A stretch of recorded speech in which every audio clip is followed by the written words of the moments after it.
میں مبلغ بنوں سنتوں کا،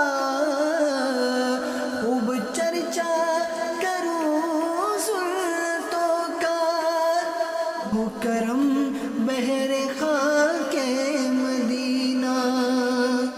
الحمدللہ رب العالمین والصلاة والسلام علی خاتم النبیین، اما بعد فاعوذ باللہ من الشیطان الرجیم، بسم اللہ الرحمن الرحیم۔ الصلاة والسلام علیک یا رسول اللہ وعلی آلک واصحابک یا حبیب اللہ۔ الصلاة والسلام علیک یا نبی اللہ وعلی آلک واصحابک یا نور اللہ۔ نبی رحمت شفیع امت صلی اللہ تعالی علیہ وآلہ وسلم نے ارشاد فرمایا، جس نے مجھ پر ایک بار درود پڑھا اللہ پاک اس پر 10 رحمت نازل فرماتا ہے، اس کے 10 گناہوں کو معاف فرماتا ہے، اس کے 10 درجات بلند فرماتا ہے۔ صلو علی الحبیب صلی اللہ تعالی علی محمد۔ ایک صحابی ہیں ابو مسعود رضی اللہ تعالی عنہ، ان کے تعلق سے یہ بات بیان کرنے جا رہا ہوں۔ ایک دن ان کے غلام نے کوئی غلطی کی، وہ غلام کا دور تھا۔ آج ہمارے ہاں غلام کی طرح تو نہیں کہہ سکتے، لیکن ملازمین کا دور ہے، ہم جاب رکھتے ہیں، تو اسی طرح کی کسی کانٹیکسٹ میں ہم نے بیان کو سننے کی کوشش کرنی ہے۔ تو ایک دن غلام سے غلطی ہو گئی، انہیں غصہ گیا، تو کہتے ہیں کہ میں ایک دن غلام کو اس کے ساتھ جو انداز تھا وہ درست نہیں تھا ان کا، تو میں نے پیچھے سے ایک آواز سنی، ابو مسعود جتنا تمہیں اس غلام پر اختیار ہے اللہ پاک کو اس سے کہیں زیادہ تم پر اختیار حاصل ہے۔ میں نے پیچھے مڑ کر دیکھا تو یہ فرمان اللہ کے نبی صلی اللہ علیہ وسلم کا فرمان تھا، میرے پیچھے نبی پاک صلی اللہ علیہ وسلم تھے اور وہ مجھے یہ عمل کرتا دیکھ رہے تھے جو میں غلام کے ساتھ کر رہا تھا۔ وہ عمل دیکھ کر رسول اکرم صلی اللہ علیہ وسلم نے مجھے فرمایا کہ جتنا تمہیں اس غلام پر اختیار ہے اس سے بہت زیادہ کئی بڑھ کر اللہ پاک کو تم پر اختیار حاصل ہے۔ فرماتے ہیں کہ میں نے معاملے کی نزاکت کو سمجھا کہ یہ میں جو کر رہا تھا یہ درست عمل نہیں تھا، اور مجھے رسول اکرم صلی اللہ علیہ وسلم نے اس عمل پر نصیحت فرمائی اور مجھے تاکید فرمائی۔ کہتے بغیر کسی تاخیر کے عرض کیا کہ اللہ کے رسول میں اپنے غلام کو اللہ کی رضا کے لیے آزاد کرتا ہوں۔ تو پیارے آقا صلی اللہ تعالی علیہ وسلم نے فرمایا یاد رکھو اگر تم یہ کام نہ کرتے تو آگ تمہیں جھلسا دیتی یا آگ تمہیں جلا دیتی۔ یعنی اس عمل کے تعلق سے نبی پاک صلی اللہ تعالی علیہ وسلم نے انہیں ہدایت فرمائی۔ یہ بات پیارے آقا صلی اللہ تعالی علیہ وسلم کی سیرت میں بڑی نمایاں ہم نے دیکھی ہے کہ نبی پاک صلی اللہ تعالی علیہ وآلہ وسلم نے اپنی حیات مبارک میں غلاموں کے تعلق سے اور اسپیشلی عورتوں اور بچیوں کے تعلق سے، اسی طرح وراثت کے تعلق سے، اور کئی وہ عنوان کے جس کے بارے میں ہم کہہ سکتے ہیں کہ وہ وقت تھا کہ جس میں دور جاہلیت کے طور پر وہ چیزیں بڑی رائج تھیں اور بڑی کامن تھیں اور ایک کلچر کا حصہ بنی ہوئی تھی۔ تو نبی پاک صلی اللہ تعالی علیہ وسلم نے اپنے کمال بیانات، واعظ و نصیحت اور اپنے اخلاق مبارکہ سے اس ماحول کو تبدیل کرنے کے لیے آقا صلی اللہ علیہ وسلم کے کئی ارشادات ملتے ہیں۔ اب جب بات جیسے میں نے غلاموں کے تعلق سے ابھی آپ کو میں نے بات کی، تو نبی پاک صلی اللہ تعالی علیہ وآلہ وسلم کی میں آپ کو ایک حدیث سناتا ہوں۔ فرماتے تمہارے یہ خدام تمہارے بھائی ہیں جنہیں اللہ تعالیٰ نے تمہارے ماتحت کر دیا، جو ہمارے تحت کام کرتے ہیں، ہم ان کے اوپر ہوتے ہیں، ایز اے سپروائزر ہوتے ہیں، ایز اے سیٹ ہوتے ہیں، کچھ بھی ہو سکتا ہے، ہمارا اسٹیٹس کچھ بھی ہو سکتا ہے، ہمارے نیچے کئی لوگ ہوتے ہیں جو اپنا کام کر رہے ہوتے ہیں۔ تو اب ان کے ساتھ ہمارا سلوک کیا ہونا چاہیے؟ تو نبی پاک صلی اللہ علیہ وسلم فرماتے جس کسی کا بھائی اس کے ماتحت ہو تو اسے چاہیے کہ جو وہ خود کھاتا ہے وہ اسے بھی کھلائے، اور جسے خود پہنے ویسا ہی اسے بھی پہنائے۔ اب یہ جو انداز نبی پاک صلی اللہ علیہ وسلم نے ارشاد فرمایا یہ دور جاہلیت میں اس کا بڑا الٹ تھا، جانوروں سے بدتر سلوک ہوا کرتا تھا۔ غلاموں کے ساتھ، بلکہ اگر کوئی بڑا آدمی کسی کو کچھ کر دیتا تو اس کے بدلے میں غلاموں کو پیش کر دیا جاتا تھا سزا کے طور پر۔ تو یہ پورا کلچر تبدیل کیا ہے پیارے آقا صلی اللہ تعالی علیہ وآلہ وسلم نے۔ اسلام کے تعلق سے ایک بات بڑی مشہور کی گئی ہے، یہ مسکنسپشن ہے کہ اسلام غلاموں کے تعلق سے اسلام غلاموں کو پروموٹ کرتا ہے۔ اسلام غلاموں کو پروموٹ نہیں کرتا۔ نبی پاک صلی اللہ علیہ وسلم نے جب اعلان نبوت فرمایا، آپ دنیا میں تشریف لائے، تو غلاموں کا دور تھا، وہ تو زمانے قدیم سے چلا رہا تھا، مگر ان کے کوئی رولز نہیں تھے، ان کا کوئی طریقہ کار نہیں تھا، ان کے تعلق سے کوئی حقوق بیان نہیں کیے گئے تھے۔ نبی پاک صلی اللہ تعالیٰ علیہ وسلم نے ان کے حقوق بیان کیے، ایون کہ رسول اکرم صلی اللہ علیہ وسلم نے، جو اگر آپ حدیث سے پڑھیں گے تو کچھ کفارے ایسے ہیں جن میں غلام آزاد کر رہا ہے، یعنی اگر تم نے یہ کام کر دیا تو غلام آزاد کرو، غلام آزاد، حتیٰ کہ غلام آزاد کرنے کا ثواب الگ بیان کر دیا گیا، یہ کرو گے تو اتنے غلام آزاد کرنے کا ثواب ملے گا۔ تو غلاموں کو آزادی دلائی ہے رسول پاک صلی اللہ علیہ وسلم، غلاموں کو حقوق دلائے ہیں رسول اکرم صلی اللہ تعالیٰ علیہ وآلہ وسلم نے۔ اب ہم آج اگر ہم غلام کی بات نہیں کر سکتے، اس طرح کا غلاموں کا کلچر نہیں ہے، وہ چیزیں نہیں ہیں جو پہلے ہوا کرتی تھی، تو ہم اس سے تھوڑی ملتی جلتی چیز کو اور اسی اخلاق اور اسی باتوں کو جو ماتحت کے تعلق سے ہیں ہم اپنے ملازمین پر دیکھیں، اگرچہ ہماری وہ فیکٹری میں ہوں، ہماری آفس میں ہوں، ہماری دکان میں ہوں، ہمارے گھروں میں ملازم ہوتے ہیں، خانسامہ ہوتے ہیں، باورچی ہوتے ہیں، مالی ہوتے ہیں، ڈرائیور ہوتے ہیں، اور بھی ہوتے ہیں، پیون ہوتے ہیں، بہت سارے اس طرح کے مطلب ہمارے ماتحت لوگ کام کر رہے ہوتے ہیں۔ تو ہمارا ان کے ساتھ سلوک کیا ہونا چاہیے، انداز کیا ہونا چاہیے، رویہ کیا ہونا چاہیے۔ اگر ہمارے بچے بھی، ایون کے بعض اوقات ہم اپنے اندر وہ چیزیں پاتے ہیں کہ ہم ایسا نہ کریں، لیکن بعض اوقات بچوں کے اندر وہ چیزیں نہیں ہوتی، تو وہ بھی میں نے کتابوں میں پڑھا ہے کہ اگر بچوں نے بھی کوئی ایسا رویہ اختیار کیا کسی کے ساتھ، تو ایک صحابی کے بارے میں نے پڑھا تھا کہ وہ آئے اور انہوں نے باقاعدہ غلام کو کہا کہ تم اپنا بدلہ لو میرے بیٹے سے۔ یعنی یہ اسلام و دین کی تعلیمات ہیں جو ہمیں اللہ کے پیارے حبیب صلی اللہ تعالیٰ علیہ وسلم نے ہم تک پہنچائی ہیں۔ اور اس میں جو مین جو اسباق ہیں، جو لیسنز ہیں، اس میں ایک ہوتا ہے کہ بندے کو ہمیشہ عاجزی اختیار کرنی چاہیے۔ اور یہ جو آقا دو جہاں صلی اللہ علیہ وسلم نے جو ارشاد فرمائے نا کہ جتنا تم اس پر اختیار رکھتے ہو، اس سے زیادہ اللہ پاک تم پر اختیار رکھتا ہے۔ یقین مانیں یہ بات اتنی جامع اور اتنی خوبصورت بات ہے کہ ہمارے زندگی کے کئی کاموں کو یہ بات درست کر دیتی ہے۔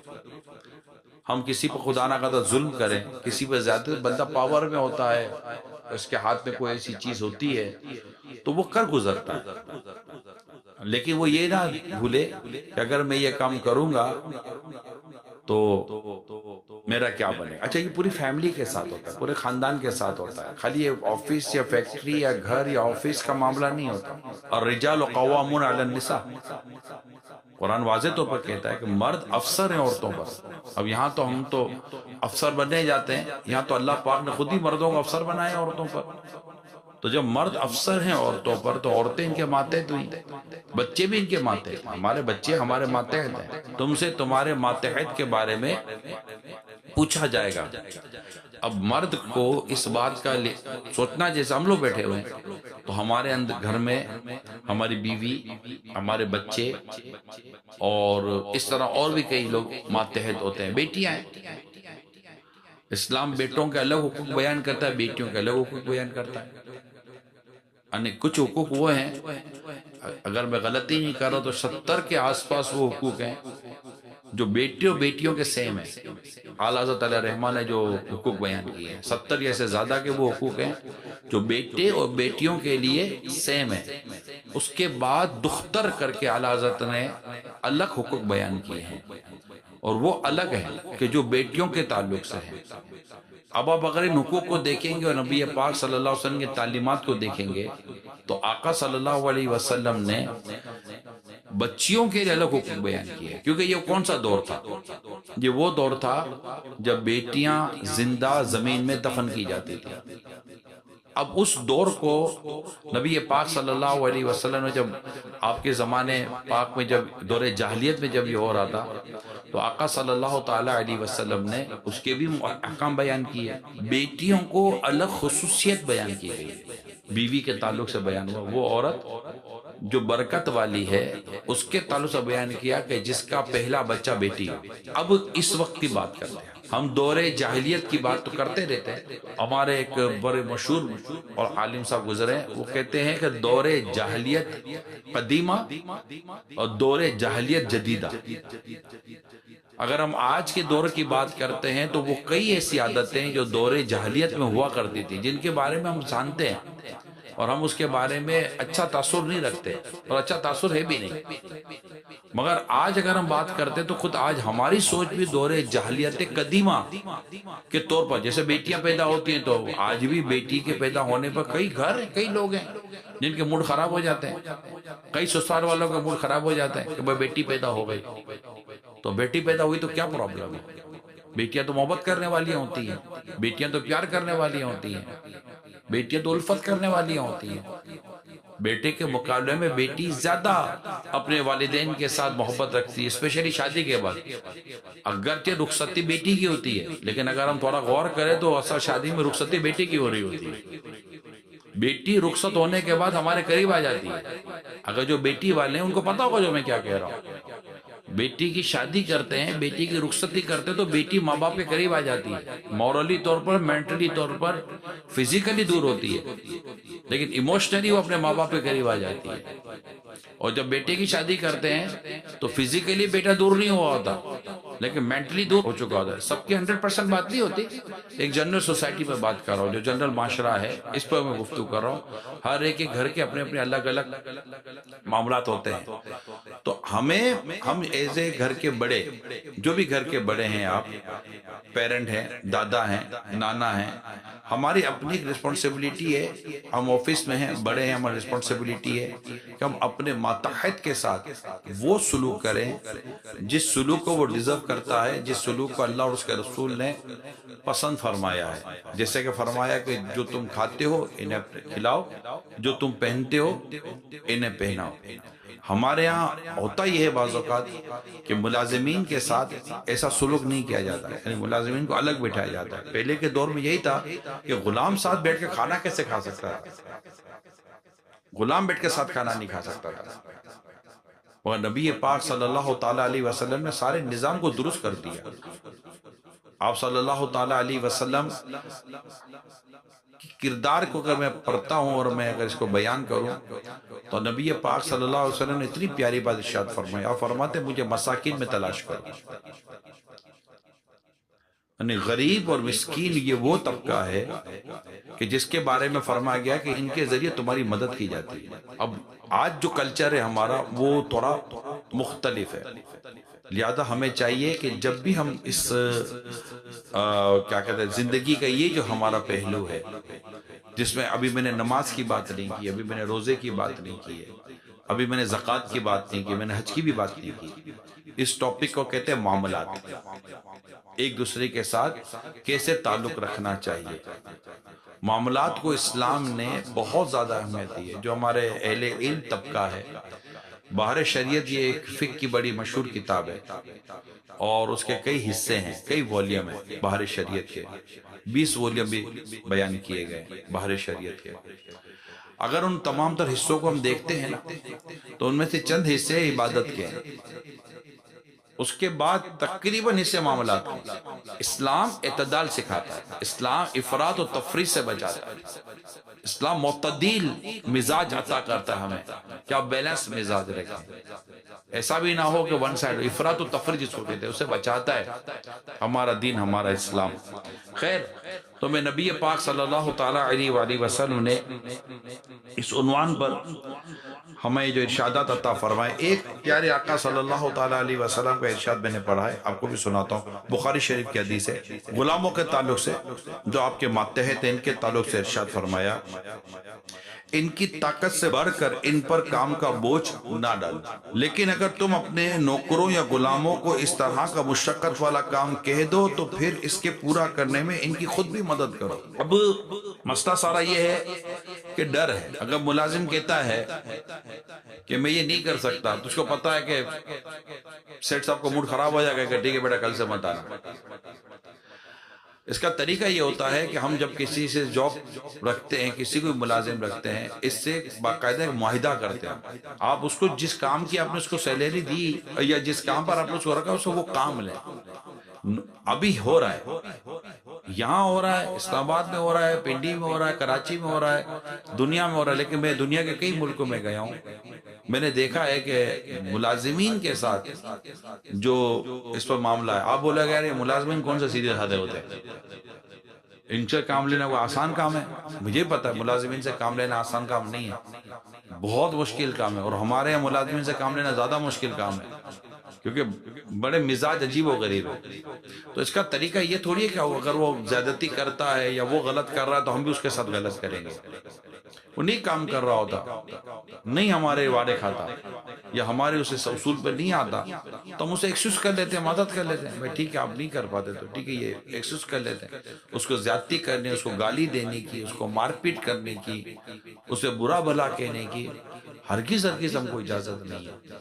گالی دینے کو تو ویسے ہی شریعت نے اجازت نہیں دی ہے، یا پھر ہم بیٹھ کر اس کی غیبتیں کریں گے، بیٹھ کر ہم اس کی چگلیاں کریں گے، اس کے بارے میں الٹی سیدھی باتیں کریں گے، ہم یہ کر کے کیوں اپنی قبر و آخرت کو برباد کریں؟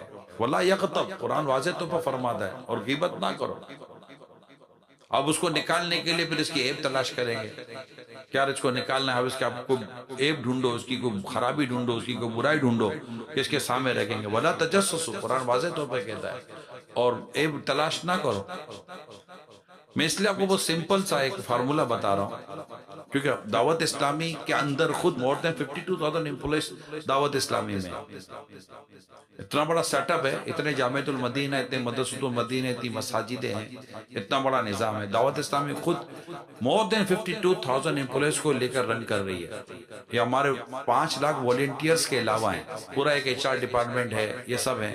تو چونکہ ہم اس کو بہت کلوزلی دیکھ رہے ہوتے ہیں، سیلریز ہیں، بہت کچھ ہے، تو جب ہم یہ دیکھ رہے ہوتے ہیں تو ہمیں ان کے بہت سارے مسائل پتہ ہوتے ہیں۔ اگرچہ دعوت اسلامی کے ایک اپنا ماحول ہے، دینی ماحول ہے، نمازی ہیں، نیک ہیں، متقی ہیں، پرہیزگار ہیں، باشرع ہیں، داڑھی والے، امام والے ہیں، یہ ساری چیزیں ہمارے سامنے موجود ہیں۔ امام ہیں مسجد کے، قرآن پڑھاتے ہیں، حدیث پڑھاتے ہیں، ان کے اندر خوبیاں ہوتی ہیں، لیکن ایز اے ملازمت، ایز اے جاب، بہت سارے اصول ہمارے سامنے، شریعت کے کئی اصول ہمارے سامنے آ جاتے ہیں جس کو اجارے کے وسائل کہتے ہیں۔ اگر وہ ہمیں پتہ نہ ہو تو یاد رکھیے گا کہ اجیر کو اجارہ کرتے وقت اور سیٹ کو اس سے اجارہ بناتے وقت دونوں کو اپنے مسائل کا معلوم ہونا ضروری ہے۔ ایک تو تجارت کے اصول ہے، تجارت کے اصول کے ساتھ ساتھ ملازمت دینے کے اصول الگ ہیں، ملازم رکھنے کے اصول الگ ہیں، ایون کہ ملازم کو نکالنے کے اصول الگ ہیں۔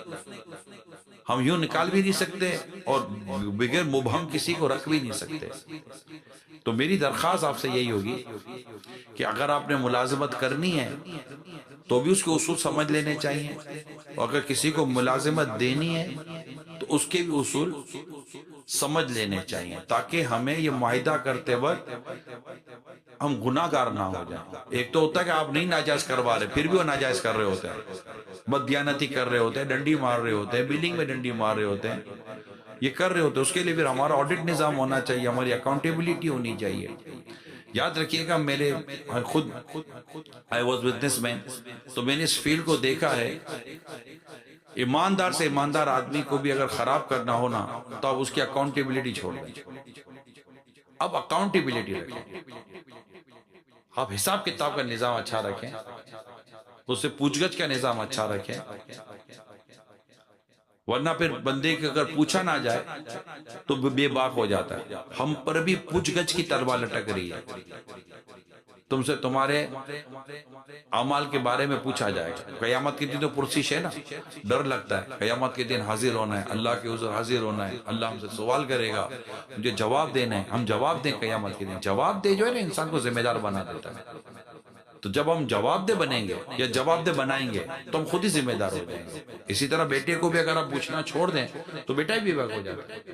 تو زیادتی, ظلم, اس سے شریعت نے منع کیا. جو ابھی ہم جو آج بیان سن رہے ہیں اس کا اگر آپ کنکلوڈ کریں گے تو زیادتی سے منع کیا, ظلم سے منع کیا. جس کے ساتھ جو سلوک کرنا ہے وہ بیلنس کے ساتھ آپ نے سلوک کرنا ہے, اس کو آپ نے ڈس بیلنس نہیں ہونے دینا. نوکر کے ساتھ جو اگر سلوک ہے تو اچھا سلوک کریں. اچھا ہے اگر آپ ان کے ساتھ کھاتے ہیں پیتے ہیں, ان کے ساتھ اٹھتے ہیں بیٹھتے ہیں, ان کی خوشی میں ان کی غمی میں اگر آپ ان کا ساتھ دیتے ہیں. تو ہمارا اپنا تو ایکسپیرینس یہ ہے کہ جب بھی ان کے ساتھ اس طرح کا بیہیو کیا گیا, رویہ اختیار کیا گیا, وہ اپنے سیٹھ کے لیے, اپنے بڑوں کے لیے زیادہ سنسیئر ہو گئے. یہ میرا اپنا ایکسپیرینس ہے, پرسنل ایکسپیرینس شیئر کر رہا ہوں میں آپ سے. کہ اگر آپ ان کے ساتھ کھاتے ہیں, ان کے ساتھ لنچ کرتے ہیں, ان کے ساتھ آپ ڈنر کرتے ہیں, ان کی خوشی میں آپ چلے جاتے ہیں, ان کے غم میں آپ شریک ہو جاتے ہیں, ان کی شادی بیاہ میں, ان کے موت میت میں اگر آپ جاتے ہیں, یا جو بھی اس طرح کے لوگ ہوتے ہیں, تو اس کو اچھا فیل ہوتا ہے کہ ہمارے یہاں ہیں. تو ہم ان کو اپنی دعوتوں میں بھی بلاتے ہیں. اچھا, جب یہ ہماری دعوتوں میں آتے ہیں بعض اوقات تو یہ کام میں ہی لگے رہتے ہیں. آفس پر بھی ملازمت کی طرح کام کر رہے ہوتے ہیں, اور دعوت میں تو ہمارے یہاں دعوتوں میں کام کر رہے ہوتے ہیں. حالانکہ یہ سب کا نہیں ہے, میں دوبارہ کہہ دوں, یہ سب کا نہیں ہے. یہ میں وہ باتیں بیان کر رہا ہوں جو میری آنکھوں نے دیکھی, کہ اگر فیکٹری کے اندر یا آفس کے اندر 12-15 ملازم ہوتے ہیں تو میں نے دیکھا ہے کہ جیسے مثال کہتا ہوں سیٹ کی بیٹی کی شادی ہے, یہ میری آنکھ, یہ سب میں آئی وٹنس ہوں. اور جو جہاں یہ ہو رہا ہے وہاں کے لیے کہہ رہا ہوں, ہر ایک کے لیے ہم بات کر بھی نہیں رہے. اب 12-15 ملازم ہیں آفس کے اندر, اب سیٹ کی بیٹی کی شادی ہے. اب یہ جو 12-15 ملازم ہیں ان کو دعوت ہوتی, آپ بھی آئیے گا, آپ بھی آئیے گا, ساتھ میں بیٹھے تھے, آنا ہے, سنبھالنا ہے, کھڑے رہنا ہے. اور بھیا اس کو بلا رہے ہو تو اس کو دعوت دے کر آنر کے ساتھ بلا, بیٹا پانا اور آپ بیٹھنا. یعنی وہ اب آپ کی بیٹی کی شادی میں آیا, ٹھیک ہے ملازم ہے آپ کا, مگر ابھی بیٹی کی شادی میں تو ملازم نہیں ہے نا, آپ کا گیسٹ ہے, آپ کا مہمان ہے. جس طرح آپ اوروں کو لے رہے ہیں پھر ان کو بھی لیں. اچھا, یہ کلچر بدقسمتی کے ساتھ فیملیز میں بھی ہے. ہمارے 2 ماموں ہیں, ایک ماموں پیسے والا, ایک ماموں غریب. غریب ماموں غریب ہی ہے, وہ ماموں ماموں ہی ہیں. جو پیسہ والا ہے وہ ماموں ماموں نہیں ہے, وہ چندہ ماموں ہے. اس کی امپورٹنس ہی الگ ہے. اگر وہ کسی بڑے عہدے پر تو اس کی امپورٹنس ہی الگ ہے. ہمارے یہ پرابلم ہے. جہاں ہے, میں دوبارہ کہہ دیتا ہوں, جہاں ہے وہاں ہے, ہر کوئی اس میں نہیں ہے. ہر کوئی تو ہماری بات کی تائید کر رہا ہوتا ہے, بولا صحیح ہے یار, صحیح بیان کیا جا رہا ہے, ایسا ہو رہا ہوتا ہے, لوگ کر رہے ہوتا ہے. اچھا, ہم نے بھی دیکھا, آپ نے بھی دیکھا, میں نے بھی دیکھا ہے, ہو رہا ہوتا ہے. وہ ملازم آئیں گے 12-15 آفس کے یا فیکٹری کے, وہ آخر تک وہ ویٹروں کے ساتھ بھی لگے ہوئے ہوں گے, وہی اٹھائیں گے, وہی کریں گے, وہی کریں گے. وہ سیٹ صاحب اپنی بیٹی کی شادی میں بھی وہ سیٹ صاحب ہے, وہ بیٹی کی شادی میں بھی یہ نوکر جو ہے نا بیچارہ نوکر ہی ہے. ہاں بیٹا ہو گیا سارا, ہاں بیٹا ہو گیا, بیٹا بہت بہت شکریہ, بیٹا کھانا کھایا نا آپ نے, ہاں کھانا کھایا, ویٹروں کے ساتھ کھا لیا, ویٹروں کے ساتھ کھا لیا. یہ ملازم آیا, دعوت میں آیا, ملازم ہی رہا, ملازم بنتے بنتے چلا گیا. اس کو اپنے سیٹ کی بیٹی یا بیٹی کی شادی میں بھی مہمان بن کر کھانے کی توفیق نہ ملی. یہ بات آپ کو پتا ہوگا جو میں کہہ رہا ہوں. یہ کھڑے رہتے ہیں, ان کو ساتھ لگتا ہے کہ یہ نہیں کریں گے تو ہماری مطلب کہ کوئی پرابلم ہو جائے گا, جبکہ پرابلم نہیں ہونا چاہیے تھا. یہ گیٹ سے آئیں, جس طرح آپ نے اپنے رشتہ دار کو لیا ہے, جس طرح آپ نے دیگر گیسٹ کو لیا ہے, اس طرح آپ ان کو بھی لیں گے کہ آج وہ بطور ملازم آپ کے پاس نہیں آئے. اچھا, یہی ملازم جو آپ کا پیون ہے, یہی ملازم جو آپ کا ایک عام کلر ٹائپ کا ہے, یا اس طرح کی اس کی چھوٹی سی جاب ہے, لیکن اگر یہی فیکٹری کا سی او آتا ہے اس کو ویلکم کیا جائے گا. تو ہمارے یہاں یہ جو اسٹیٹس کے مطابق جو تقسیم کر دی گئی ہے, ٹھیک ہے, میں بھی مانتا ہوں کہ کہیں کہیں تقسیم ہے, لوگوں کو ان کے درجوں میں تولو, لیکن اس میں کسی کو تحقیر کرنا یا یہ کرنا، اس کی اجازت ہمیں نہیں دی گئی ہے. ہمیں ہر ایک کو اس کے مقام و مرتبے کے مطابق رکھنا ہے، لیکن تحقیر کرنے کی اجازت نہیں دی گئی ہے. مجھے ایک بات یاد آ گئی، شاید علامہ سعدی علیہ رحمٰن نے یا کسی بزرگ علیہ رحمٰن نے یہ بات سمجھانے کے لیے بیان کی ہے کہ وہ ایک دعوت میں گئے. جب دعوت میں گئے تو سادے سے کپڑے تھے، اللہ والے تھے، اور بالکل سادے سے کپڑے تھے، اور دعوت بڑی تھی. تو وہ گئے تو گیٹ پر ہی روک لیا. بھائی حضور کدھر؟ کہ مجھے دعوت ہے. تو وہ کھولیا دے کے بولا کہ آپ ادھر کدھر ہے؟ یہ دعوت آپ کے لیے تھوڑی ہے. وہ کہہ رہے مجھے واپس بھیج دیا. میں گھر گیا اور اچھے اور عمدہ کپڑے پہنے، اچھے عمدہ کپڑے پہن کے جیسے دعوت میں آیا تو میرے کو خوشی خوشی دعوت لے لیا گیا. اور جب کھانا شروع ہوا تو میں نے ایک نیوالا اٹھا کر راستے میں ڈالا، ایک نیوالا اٹھا کر یہاں راستے میں ڈالا، ایک نیوالا اٹھا کر یہاں ڈالا. تو کسی نے کہا بھائی یہ کیوں کر رہے؟ تو کہا کہ دعوت میری تھوڑی تھی، دعوت تو میرے کپڑوں کی ہے، تو کپڑوں کو کھلا رہا ہوں میں. یہ سمجھانے کے لیے، یہ ایک سمجھانے کے لیے کہ یہ کلچر کے بارے میں ہمیں بیان کیا گیا ہے کہ لوگوں کی اپنی ایز اے مسلمان ہونے کے، ہمارے مہمان ہونے کے، اس کی ایک اپنی رسپیکٹ ہے. اگرچہ وہ ہمارے یہاں ملازمت ہے، ہمارے پر رشتہ دار ہے، اگرچہ وہ ہمارا داماد ہے یا ہمارا داماد نہیں ہے، جو بھی ہے داماد ہے، ڈیفینیٹلی اس کو ایک الگ سے، اس کو ایک بیٹے کا ہٹ کر تھوڑا سا، بیٹی اس کے پاس ہے اور وہ ایک ہمارے لیے نیو ارائیول ہے ہمارے فیملی کے اندر، تو اس کی ایک اپنی رسپیکٹ کا بھی ایک اپنا دائرہ کار ہے. اسی طرح بیٹی کے سسرال والے، اب کیا بیٹے کے سسرال والے آئے، بات میری سمجھیے گا، یعنی کہ یوں سمجھیے کہ بہو کے ماں باپ آئے،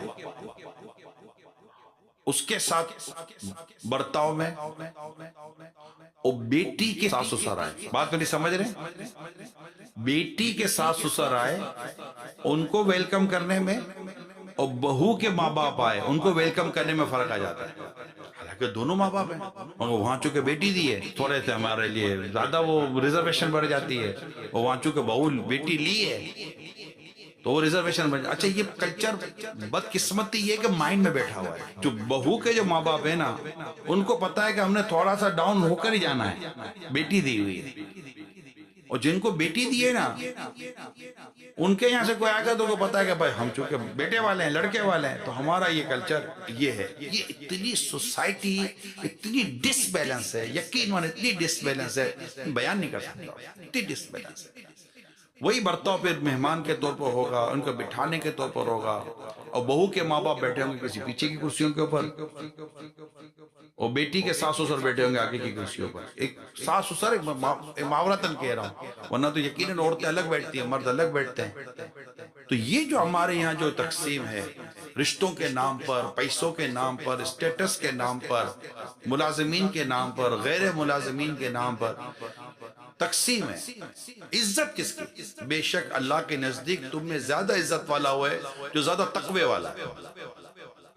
یعنی اولاد میں بھی تقسیم برابر کی ہے. لیکن اگر آپ فقہ کے اصول پڑھیں گے، شریعت کے اصول پڑھیں گے، تو اگر بیٹا متقی ہے، پرہیزگار ہے، نیک ہے، تو اس کو اس کی نیکی، تقوی، پرہیزگاری پر اسپیشل پیکج ملنے کی باقاعدہ صورت موجود ہے اسلام و دین کے اندر. اسی طرح اگر جیسے میں نے کہا کہ ماموں چچا رشتہ دار آتے ہیں، اب ایک رشتہ دار ہے ہی نیک، متقی، پرہیزگار، امام صاحب، پیسے نہیں ہیں، پیسوں کا پرابلم نہیں ہے یہ، لیکن اس نے وہ اللہ اور اس کے رسول کے دین کو زیادہ سمجھتا ہے، وہ زیادہ نیک ہے، تو ہم اس کو زیادہ اچھا پروٹوکول دیتے ہیں.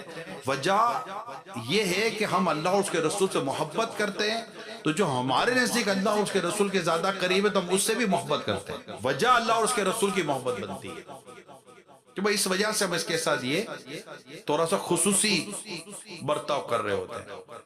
تو یہ جو چند چیزیں جو میں نے بیان کی ہیں نبی پاک صلی اللہ تعالی علیہ وسلم کی ارشادات کی روشنی میں، شریعت مطہرہ کو کچھ احکام، کچھ یہ مورل آف سوسائٹی جس کو آپ کہتے ہیں، کچھ ایٹیکیٹس کہتے ہیں، طریقہ کار، اور کچھ ہم نیگیٹیویٹی ہماری سوسائٹی میں آ چکی ہے، تو تو اگر یہ باتیں آپ اتفاق کرتے ہیں اور آپ کو لگتا ہے کہ یار یہ باتیں جہاں جہاں ہیں، ہر ایک کے گھر میں نہیں ہے، کئی گھر آپ کو ملیں گے بڑے بیلنس کے ساتھ چلتے ہیں، سب کے ساتھ اچھا برتاؤ کرتے ہیں، اچھا سلوک کرتے ہیں، ملازمین کے ساتھ اچھا سلوک کرتے ہیں اور با اخلاق قسم کے لوگ ہوتے ہیں، اللہ پاک ان میں اضافہ کرے، اللہ پاک ان میں برکت دے۔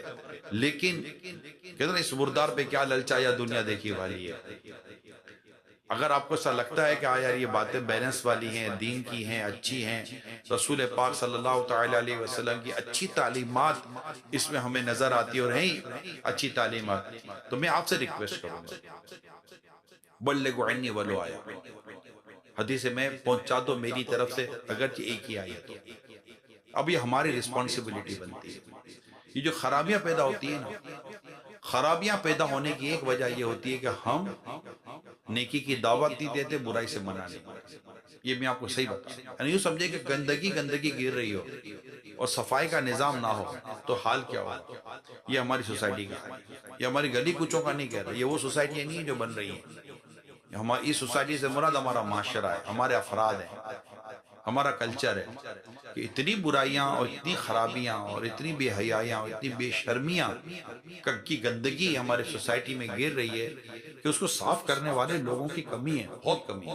میں فیصل آباد میں تھا، کچھ عرصے پرانی بات ہے، شاید حاجی شاہد کو یاد ہوگا، کسی کے گھر پر ہم گئے تھے تو ایک سٹنگ تھی اور کچھ انفلوئنشرز قسم کے لوگ جمع ہوئے تھے، تو میں نے اسی طرح تھوڑی بات کی تو ایک صاحب نے ہاتھ اٹھایا کہ بھائی کچھ سوال کر سکتے ہیں آپ سے، کر لیں۔ اس طرح کوئی ساؤنڈ سسٹم یا مائک وغیرہ یا یہ ڈیکورم نہیں تھا، وہ ایک ڈرائنگ روم میں جنرل ایک کیجول قسم کی سیٹنگ تھی۔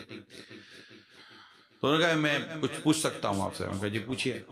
تو انہوں نے کہا کہ مسئلہ یہ ہے کہ مولانا اتنی تبلیغ ہو رہی ہے، اتنا قرآن پڑھا جا رہا ہے، اتنے نمازوں کی باتیں ہو رہی ہیں،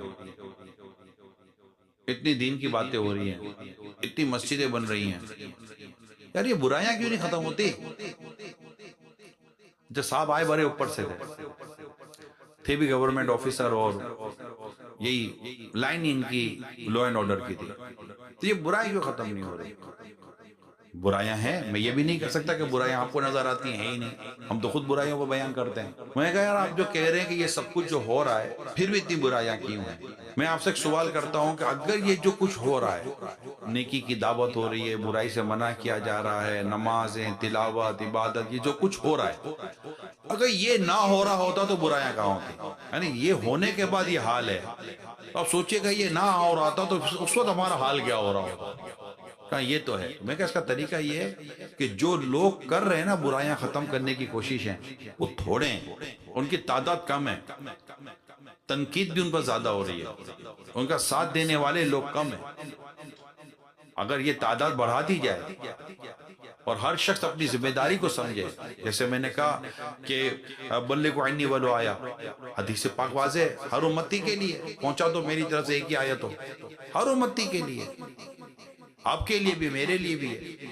جو آپ کا دائرہ کار ہے وہاں پر نیکی کی دعوت ہے، جو میرا دائرہ کار ہے ہر ایک کو مائک نہیں ملتا، مجھے مائک ملا ہوا ہے، آپ میں سارے کو مائک نہیں ملتا، لیکن ہر ایک کہیں نہ کہیں کسی نہ کسی جگہ پہ جا کے کچھ نہ کچھ ڈومینیٹ تو کر ہی رہا ہوتا ہے نا، کہیں کچھ نہ کچھ اتھارٹی ہوتی ہے، کم از کم گھر کے اندر تو ہر ایک اتھارٹی ہے نا، گھر میں تو ہر ایک اتھارٹی ہے نا، بیوی، بچے، بچیاں، ایک فیملی جو ہوتی ہے 5 10 15 لوگ جو گھر کے ہوتے ہیں، اس میں تو ہر کوئی اتھارٹی، جو بھی گھر کا بڑا ہے، جو کماتا ہے، گھر میں لاتا ہے، اگر وہ اپنی اتھارٹی کو نہیں سمجھتا تو وہ ایک الگ ڈسکشن ہے کہ میں اتھارٹی سمجھتا نہیں ہوں، یا اسے ماحول عجیب و غریب رکھا ہوا ہے، ایک الگ ڈسکشن ہے۔ لیکن اتھارٹی آپ اور میں ہیں، ہمیں اتھورائز اللہ کے دین نے کیا۔ میں پہلے بھی آیت بیان کر چکا، مرد افسر ہے عورتوں کے اوپر، اور تم سے تمہارے ماتحت کے بارے میں پوچھا جائے گا۔ یہ حدیث بالکل واضح ہے، اس کے بعد کوئی یہ کلیم کر نہیں سکتا، تو بات کر نہیں سکتا کہ میں اتھورائز نہیں ہوں۔ تو میں اللہ اور اس کے رسول نے اتھورائز کیا ہے، گھر کے اندر، گھر ایک ادارہ ہے، اس کے اندر مرد اتھورائز ہے، ایڈمنسٹریٹو ہے، اگر وہ اپنی ذمہ داری پوری نہیں کرتا تو ڈیفینیٹلی ادارہ برباد ہو جائے گا۔ فجر میں اٹھنا، فجر میں اٹھانا، ہمارے جن گھروں میں ہے، جن میں نہیں ہے نہیں، پورے گھر فجر قضا کر رہے ہیں، پورے گھر فجر قضا کر رہے ہیں، ایک فرد بھی پورے گھر میں، ایک بھی آدمی نہیں ہے، ایک عورت نہیں گھر کے اندر جو اٹھ کر نماز فجر ادا کرے. رات کو 2-2 3-3 بجے تک فلمیں دیکھتے ہیں، ڈرامے دیکھتے ہیں، ٹی وی دیکھتے ہیں، سو جاتے ہیں، صبح نماز نہیں پڑھتے. زور نہیں پڑی. گھر کا حال ہے، اس گھر کے اندر قرآن نہیں کھلا، سالوں گزر گئے، گھر میں قرآن نہیں کھلا، تو اس نے کیا اتھارٹی اپنی یوز کی ہے؟ We are all are authorized person in our house. ہم سے ہماری اولاد کی تربیت کے بارے میں قیامت کے دن پوچھا جائے گا، اور اولاد سے قیامت کے دن ماں باپ کی تعظیم، عزت اور ادب کے تعلق سے پوچھا جائے گا. ہم سے ہماری بیوی کے بارے میں پوچھا جائے گا کہ تم نے اپنی بیوی کو دین سکھانے میں، اسے شریعت پر چلانے میں کیا کیا تم نے. اولاد کے بارے میں پوچھا جائے کیا کیا تم نے. پڑھتا نہیں ہے، لکھتا نہیں ہے، اسکول نہیں جاتا، سب یہ بات کی باتیں ہیں. نماز پڑھتا ہے کہ نہیں پڑھتا ہے، عبادت کرتا ہے نہیں کرتا ہے، نیکی کرتا ہے کہ نہیں کرتا ہے، گناہ میں تو نہیں پڑ گیا. اور یہ میں آپ کو صحیح بتا رہا ہوں، تھوڑا سا کلوزنگ کے طور پر جا رہا ہوں. جو حالات ہیں نا، اگر ہم نے یہ نہ کیے جو میں کہہ رہا ہوں، اللہ اب رحم کرے، بیٹی ہو یا بیٹا ہو، اس کو نشہ کرنے میں دیر نہیں لگے. میں آپ کو بالکل الارمنگ پوزیشن ہے اس وقت. نشے کی پوزیشن اس وقت ہمارے ملک کے اندر جس تیزی کے ساتھ نشہ بڑھ رہا ہے، تیزی کے ساتھ ہماری بچیاں نشے کے عادی بن رہی ہیں.